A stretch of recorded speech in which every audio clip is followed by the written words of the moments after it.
what's up, Passport Bros? This is Ra Haru Nunefer with another video for you. In this video, I'm going to talk about the secret peacocking technique. But before I do that, make sure that you hit the like button on this video. If this is your first time to my channel, hit subscribe to get notifications on when I go live and when I upload recorded videos. So let's get right into this. And also, very important too, do not forget to go to our website and sign up. Registration is free, or you can pay the $14.95 for a paid membership. You'll get really good benefits either way. One is free, and of course, one is paid. Now, let's get into the peacocking technique. Now, if you don't know what peacocking is, it was a term that was coined by a famous pickup artist called Mystery way back when, I think maybe 15, 20 years ago. And Mystery said peacocking is a way of wearing something that's kind of loud and that gets you a lot of attention and from the ladies. Now, this could be a crazy hat, crystals around your neck, because I used to wear like these crystals and stones. Anything that will draw attention to yourself so that women can approach you instead of you having to approach them, because we know a lot of people have what we call is approach anxiety, meaning you're a little bit nervous. You don't want to go up there and just talk and break the ice. So he recommended using a technique called peacocking, and some people took this to the real extreme by wearing crazy outfits and just ridiculousness. But the technique that I'm going to show you today is fairly easy, but requires some maintenance. And that is, years ago, I had a roommate who had ferrets, and those ferrets were cute, and the ladies would come over and they would love them. So I learned real quick. I said, hey, you know what? If I want to draw attention to myself from the ladies, I'll get a ferret. And here is my ferret, one of my ferrets. This is Daisy. And I have three ferrets. I have Daisy, Jazzy, and Razzie. Daisy's camera shy. She's very active because she just got up. And she wants to go play with her friends. So everywhere I go, I either take Daisy or Jazzy because they're very friendly. Ferrets can bite. I'll let her play. Ferrets can bite, so you have to be careful. I got my ferrets when they were really young, and I trained them not to bite. I was giving her some food to keep her still. I trained her not to bite specifically. So she's only a baby, so she's teething. But when she gets older, she won't bite. But historically, ferrets have been known to bite. And if you're thinking about getting a ferret, just let you know that they're a bit of maintenance, not high maintenance, because they sleep around 18 hours a day, which is cool. So most of the time they're asleep, but when they are up, they're active. And I let them out the cage and they can run around the house. You don't have to get three ferrets, even though I have three ferrets. You can get one ferret, but they do better in pairs because they do require some attention. They like to play a lot, all right? But going back to what I was talking about before peacocking, my ferret, the first ferret was Jazzy. He literally became my best friend. We just started doing everything together. When I would be writing on my computer articles and stuff, he would fall asleep at my feet. And he was just like, he kind of mimicked me in a lot of ways. Like when I went over to Colombia and gained weight, when I came back, he had gained weight. I'm like, whoa, okay, this guy is just like me. And they do say that ferrets will adapt to your schedule. So keep that in mind. But they are great pets because they're considered exotic pets. So when you take them out, people are awed by them. And mostly the ladies, they love them. They want to come up, they want to pet them. And it kind of breaks the ice for a conversation. You start talking about it. Some people even have ferrets themselves, but they still want to pet your ferret and ask you what the ferret's name is, things like that. So they are an excellent way of, you not having to, I was going to say the word avoiding, I don't want to use that word, but not having to do cold approaches when you're in the street. You know what I mean? When I was living in New York, which is great for just walking down the street and approaching women and initiating conversations. So I don't have to do that anymore. I'm going to run to the store here, not in New York anymore. Here, um, I bring my ferret with me, and I just hold them in my arm and go shopping, or put them in a shopping bag. I even have a backpack that I could put them in. That's really cool. It's totally see through, so they can get a view while you're walking through a supermarket or something, or a mall or something like that.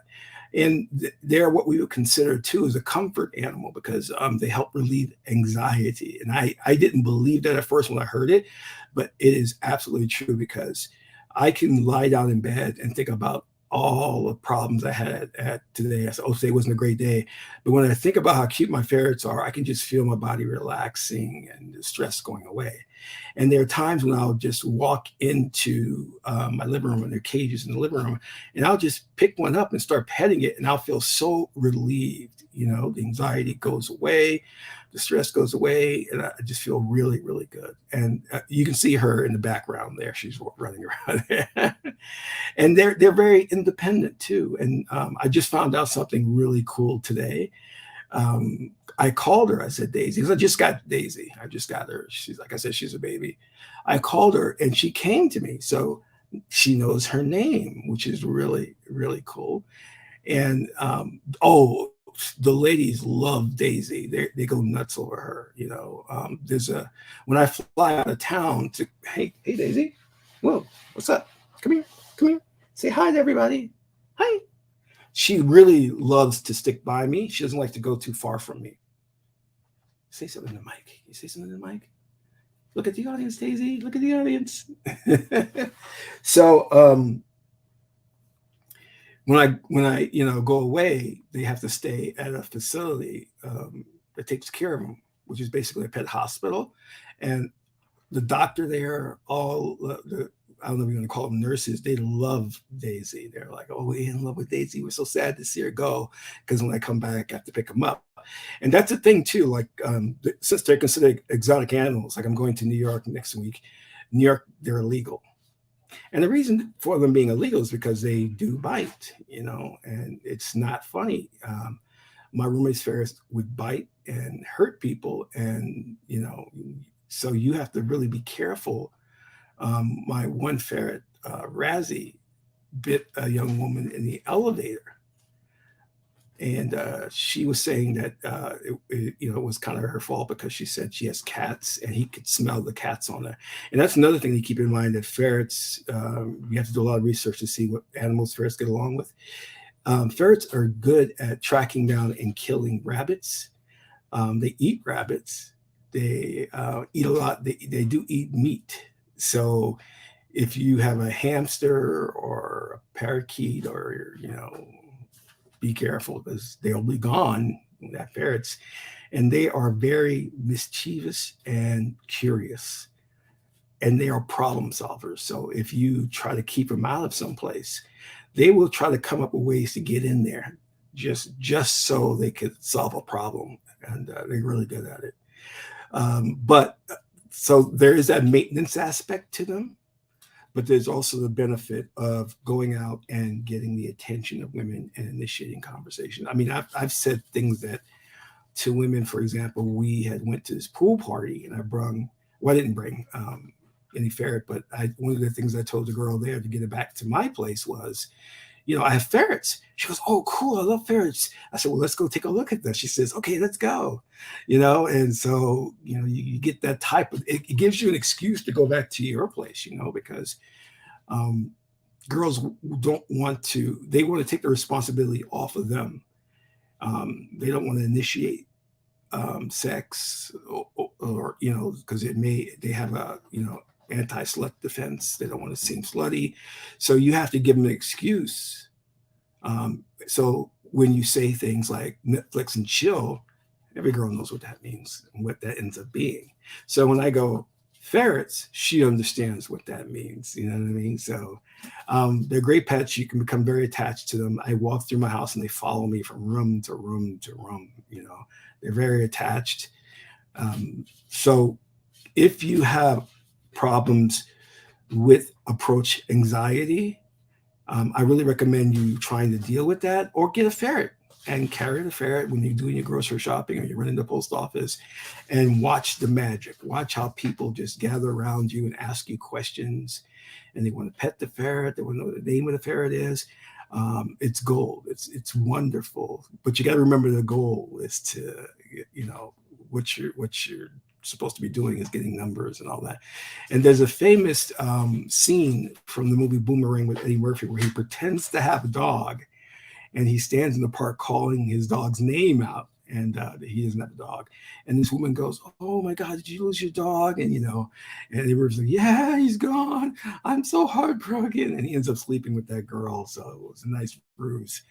Um, so just that's just something to think about. It if you don't like pets and you don't like cleaning poop, forget it. It's not going to work for you. You'll have to peacock some other way, wear a crazy hat, a necklace with feathers or something like that to get attention. Now, you obviously can't take ferrets into like a club or a pool party, but it is a way to get the girl to come and leave with you by saying, "I have ferrets, and ferrets are cool. Everybody loves them." You know, my one ferret, Razzie, he knows how to give a kiss. So I've just put him up to the girl's cheek and I say, "Razzie, give her a kiss." And he kisses, and the girls just melt. All right, they melt. But anyway, I wanted to give you that tip on peacocking. Again, that term was coined by Mystery years ago, the dating coach. And he had a TV show too called The Pickup. I think it's called The Pickup Artist. It was a reality TV show. But I think it only lasts for one season. So check it out. I think you can probably get an episode or two on YouTube. So anyway, this is Ra Haru New Nefer. Until my next video, take care.